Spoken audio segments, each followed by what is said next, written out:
I commissioned one of our Facebook group members to create a sales graphic for our new Epic Overlays stock bundle, and this is what he created. Never one to let good artwork go to waste, I asked him to screen record it for the channel. So come join me and marvel at the insane skills of Jason Hahn, photo manipulator extraordinaire. Hey guys, welcome to the video. My name is Dean, I'm a pro book cover artist from the UK and you're tuned into photomanipulation.com. On this channel, we will take you beyond the Photoshop basics and into the world of advanced techniques. So you're going to be given a bit of a behind the scenes today. The piece that you're seeing being put together right now is by Jason Hahn. He's a participant in the Photo Manipulation Facebook group and his work is outstanding. Now, this YouTube channel was built to be the kind of marketing funnel for the website that we're building, which is called photomanipulation.com. That's why this channel has the name it has. And the reason why it's taken so long is because we're building these sales pages for these stock assets that we produce. So this piece that you're seeing on screen was a commission. Because I enjoy his work so much, I said, Jason, can you create a sales graphic for our Epic Overlays bundle? And this is what you're seeing him do right now. So I've been following Jason's work for a long while now, and I'd say about 2 years ago, 24 months ago, his skill set just started going insane. I could not believe how good he was getting, so I definitely wanted to commission him to create a custom piece of artwork for the Epic Overlays bundle. And if you guys wanted to check out the Epic Overlays bundle, it's actually live on our other website, Neostock, and I'll put a link to that in the description below. But for the here and now, we're just going to watch, we're going to observe, like our other React videos, going to try and steal the tricks and see how he does things, because this is the first time I've ever seen Jason's workflow. And of course, Jason's socials and portfolio links will be put in the description below, so you guys can check that out. So let's get into the artwork. We've got the layer stack to the right. I can already see he's a man who likes to use clipping masks.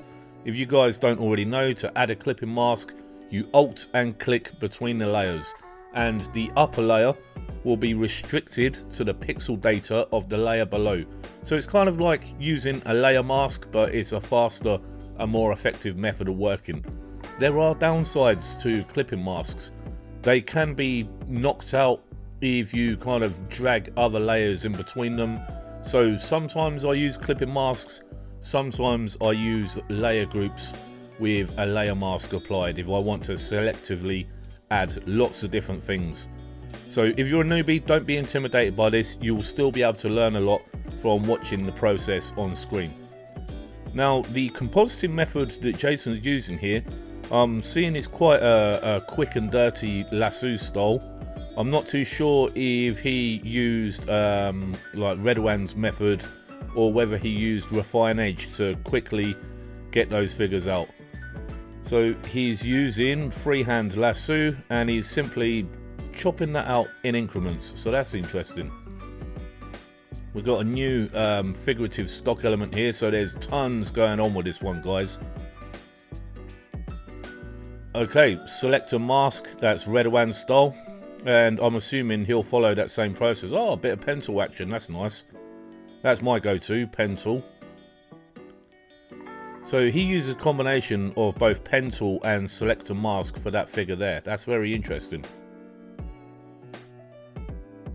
Now that's something that I do quite a lot myself. Jump into Camera Raw so you can do edits on the fly. If you wanted to apply the Camera Raw kind of edits to the pixels and you wanted it to be non-destructive, you can convert your layer to a smart object beforehand and then apply the Camera Raw filter. That's not personally how I do things, but that is an approach that you can take. That guy looks like the Wolverine actor, Hugh Jackman. Okay, we had some atmospheric haze there. Looked like he was using a specialized brush preset. That looked like some fog from our Epic Overlays bundle, so he's implementing that. That was part of the brief, really.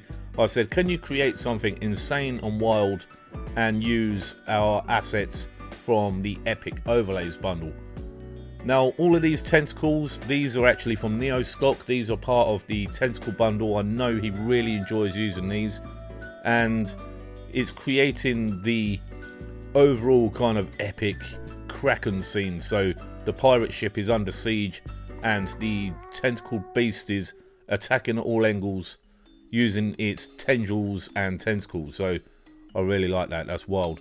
The pirate ship is, I believe, also from Neo stock, as is the main foreground pirate figure.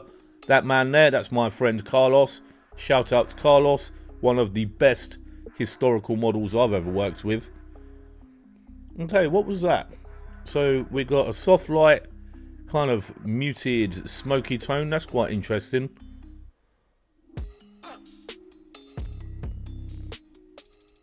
And then I wonder if that figure there was set to a smart object, because he's transformed that a couple of times. Camera raw on the fly. More figures. There's lots going on with this one. A bit of Frankensteining to change the angle of that guy's arms. Jason definitely has a very fast workflow, like some of the other artists I've reacted to, for sure. There, or if you look at the layers stacked to the right, you can see that those lighting effects, rim lighting on the edge of the hat, was used on a layer above with a clipping mask applied, so the lighting doesn't spill outside of the hat. More dramatic clouds, and then some atmospheric haze, and some kind of color processing is coming into action now. Now this one's moving quite fast. I believe it's at 3,500%, so that's 35 times the elapsed time, the real speed it took to create this. Some additional character details there. I didn't even see that peg leg on the first time I saw this. Just goes, oh wow, well that's nifty.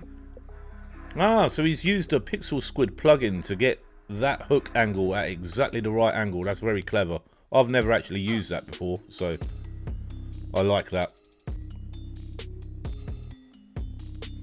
Some lighting, transforming and positioning. Remember guys, if you ever want to transform the contents of a layer, just hit Command and T, Control and T if you're on a Windows.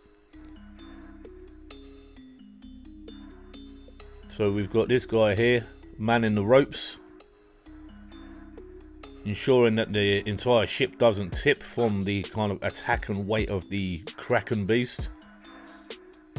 If you guys want any of these assets, the Neo stock stuff, I'll include the links for that in the description below. So that's the main pirate figure there, the tentacle elements and the epic overlay elements. So we're going to see those get integrated shortly. Oh look, he's got the history up there. I don't know if he's done that for us or whether... Ah, okay, yeah. Hiding and showing layers, brush action, adjustment layers, tweaking, amending. Wonder what process he uses for doing the shadow on things. I've actually changed to exposure since I saw Benny Productions using it, and I used to use a levels adjustment layer, but I've upgraded to exposure, and for me it works loads better. Bit of Frankensteining, good old head swap there.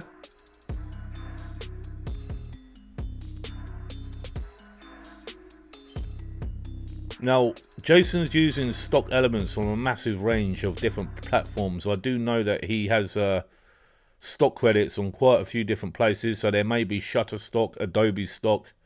We saw some Pixel Squid going on there, lots of Neo stock. So this is a very complex and involved piece. I'd say it's probably one of the most insane pirate Photoshop composites I've ever seen. You very rarely see scenes of this complexity in the photo manipulation space, which is quite an exciting piece. It's got such a Japanese vibe, that tentacle with the depth of field on it. Maybe one day I'll have to do a Japanese inspired tentacle piece, because I was a really big fan of Yui Tsukudoji when I was a young lad. One of my absolute favourites. But the thing about YouTube is that they're really strict. Even if you've got a hint of anything remotely adult, they'll they'll throttle the views on your videos. So it's that you can't be 100% free when you're posting content on YouTube. You have to be very cautious of what you're showing, and the themes. It's not just losing monetization, that they'll actually limit the number of people that can see the content. So my career, my background is I am a horror and dark artist, and that's how I made my career in the book cover industry. But a lot of the content that I did, and it's not just nudity or bad language, it's horror as well. There are certain horror concepts that YouTube thinks, that might scare the kids, and they limit the reach. And I've found that out firsthand on this channel. Anything remotely horror that we post just gets throttled, just doesn't get put out there at all, which is unfortunate really, because in a way that's censorship. That's the first time I've ever seen those pixel squid assets get used, and I didn't know that you could angle them like that. That's really wild. Quite innovative. What did he use? Linear dodge add for his for that lantern, and sometimes you can use color dodge or screen. Linear dodge I think packs a bit more punch. Those explosions are pretty cool. I wonder if they're from our bundle. Must be.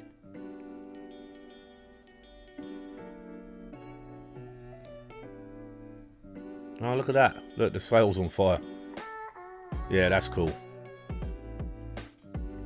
And then we've got the edges. Some lighting, so the flames from the left will be casting a light, the ambient coloured lighting. And he's using, if you look at the layer stack to the right, it's a solid fill layer. And he's just selectively using a layer mask, added the ambient lighting. I don't know what blend mode it was on though. Might have been overlay or soft light, I'm not sure.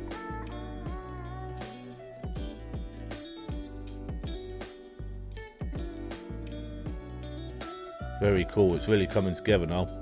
That looks like our fog assets. Fog and mist, looking good.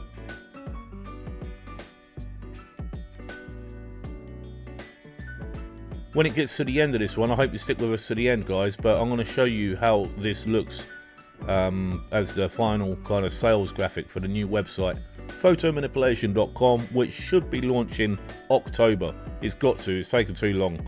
We've got to get this website rocking and rolling for you guys.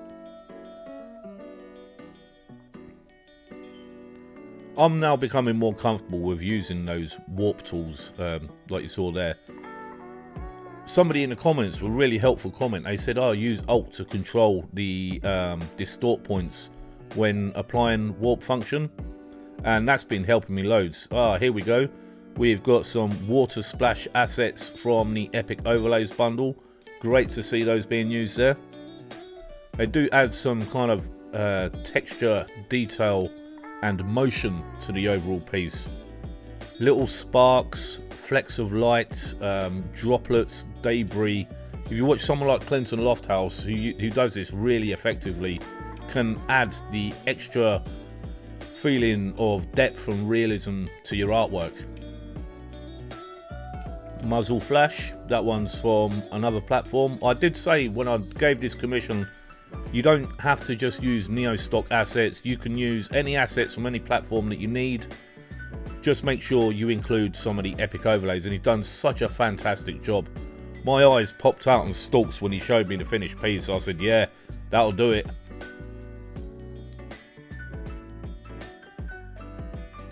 He hides and shows, if you look at the history, it's quite handy that he's left the history active like that, that we can see in real time exactly what's being done. But he's hiding and showing layers a lot. Oh look, exposure, Gaussian blur.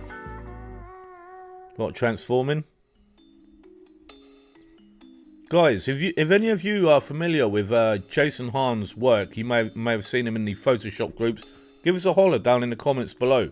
And another thing, if you're getting value from this video, you can throw us a like or subscribe. It's free, easy, and really supports the channel. So I appreciate you guys doing that. Looks like he's getting now into the global processing. And global processing or post-processing is where you do edits and amendments to the overall piece as opposed to individual elements.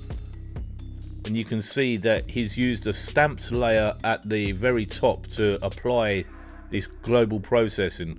A fast way to create a stamped layer is Command Alt Shift and E.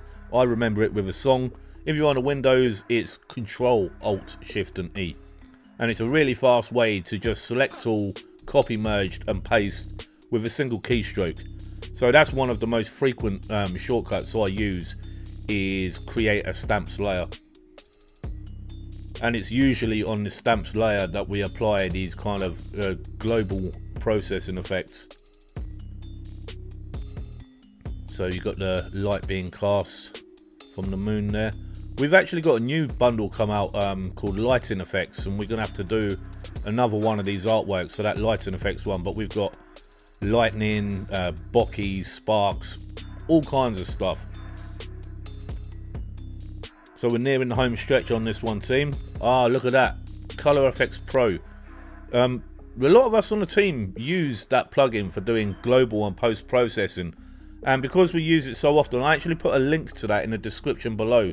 So if you're interested in using or checking out that plugin, we list all of our tools and resources in the description, so you can check that out. Nick Effects. So that's a wrap. Really awesome work. I'm personally very happy with that one. Guys, if you enjoyed this, check out the next video coming up here. That will do it for today. I hope you enjoyed. Thanks for tuning in. Catch you at the next one. See you then.